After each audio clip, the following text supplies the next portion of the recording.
Welcome to my YouTube channel news today. भारतीय केंद्रीय वित्त मंत्रालय यानी कि फाइनेंस मिनिस्ट्री ने द इंडियन इकोनॉमी रिव्यू नाम से एक रिपोर्ट प्रकाशित की है। इस रिपोर्ट में दावा किया गया है कि 2030 तक भारत की अर्थव्यवस्था 60 ट्रिलियन डॉलर की हो जाएगी। तो आज हम इस वीडियो में इस रिपोर्ट के बारे में हम डिटेल से जानेंगे। वहीं हम आपको बता दें कि वर्तमान में भारत की अर्थव्यवस्था 3.7 ट्रिलियन डॉलर के करीब है। अप्रॉक्स मान के चलिए 4 ट्रिलियन डॉलर की अर्थव्यवस्था है भारत की।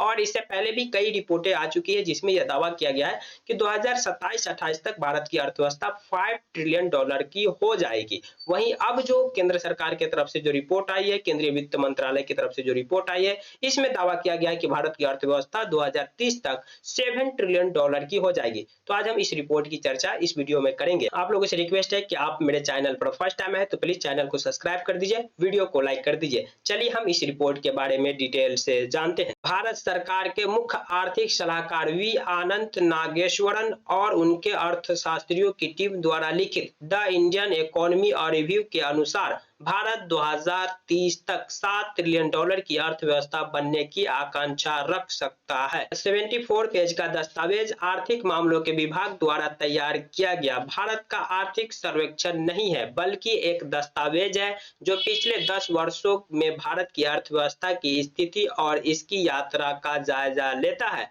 अगले 6-7 वर्षों में यानी 2030 तक भारत का 7 ट्रिलियन डॉलर की अर्थव्यवस्था बनना भारतीयों की आकांक्षा से मेल खाने के साथ साथ जीवन की गुणवत्ता और जीवन स्तर प्रदान करने की यात्रा में एक महत्वपूर्ण मील का पत्थर होगा। चलिए अब हम जान लेते हैं कि इस रिपोर्ट में जो कहा गया है कि भारत की अर्थव्यवस्था 2030 तक 7 ट्रिलियन डॉलर की बन जाएगी, तो इसको लेकर के क्या खुलासा किया गया है। समीक्षा में आगे कहा गया है कि केंद्र सरकार द्वारा पिछले 10 वर्षों में किए गए सुधारों ने एक लचीले साझेदारी आधारित शासन पारिस्थितिकी तंत्र की नींव बनाई है और अर्थव्यवस्था के स्वस्थ रूप से बढ़ने की क्षमता को बहाल किया है। यह मानने के अच्छे कारण है कि भारत का आर्थिक और वित्तीय चक्र लंबे और मजबूत हो गया है। नतीजतन भारत आने वाले वर्षों में निरंतर तेजी से वृद्धि के लिए तैयार है। चलिए हम यह भी जान लेते हैं कि इस रिपोर्ट में दावा किया गया है कि वित्त वर्ष 2025 में जीडीपी जो ग्रोथ रहेगी भारत की वो 7% रहेगी।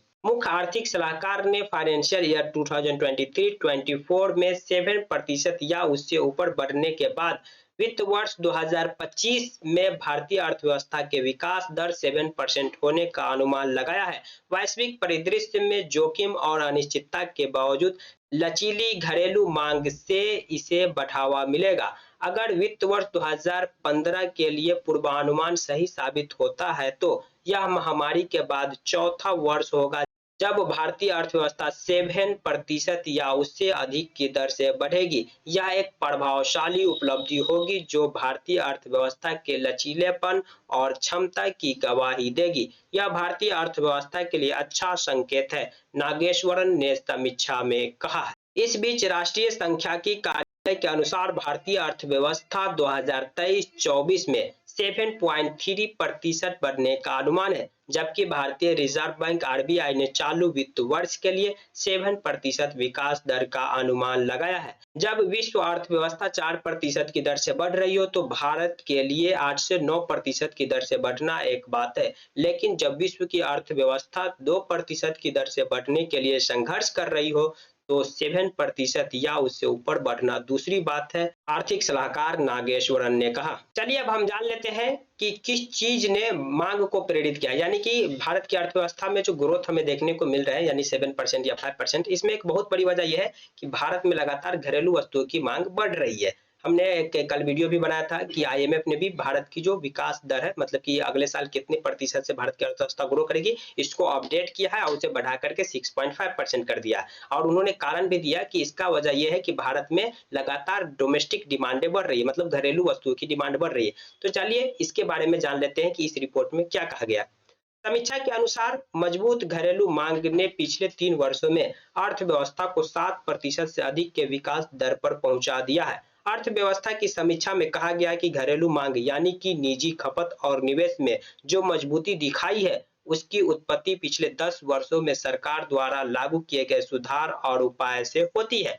भौतिक और डिजिटल बुनियादी ढांचों में निवेश और विनिर्माण को बढ़ावा देने के उपाय से आपूर्ति पक्ष को भी मजबूत किया गया है। समीक्षा के अनुसार ये मिलकर देश में आर्थिक गतिविधि को गति प्रदान कर रहे हैं। केवल भू राजनीतिक संघर्ष का बढ़ा जोखिम ही चिंता का विषय है। भविष्य के सुधारों के लिए प्राथमिकता वाले क्षेत्रों में कौशल सीखने के परिणाम, स्वस्थ ऊर्जा सुरक्षा, एमएसएमई के लिए अनुपालन बोझ में कमी और श्रम बल में लिंग संतुलन शामिल है। चलिए अब हम अंत में जान लेते हैं कि भारतीय अर्थव्यवस्था के समक्ष चुनौतियां क्या है। मतलब ये तो सारे पॉजिटिव पॉइंट जान लिए, चलिए अब हम जान लेते हैं कि भारतीय अर्थव्यवस्था के सामने चुनौतियां क्या है।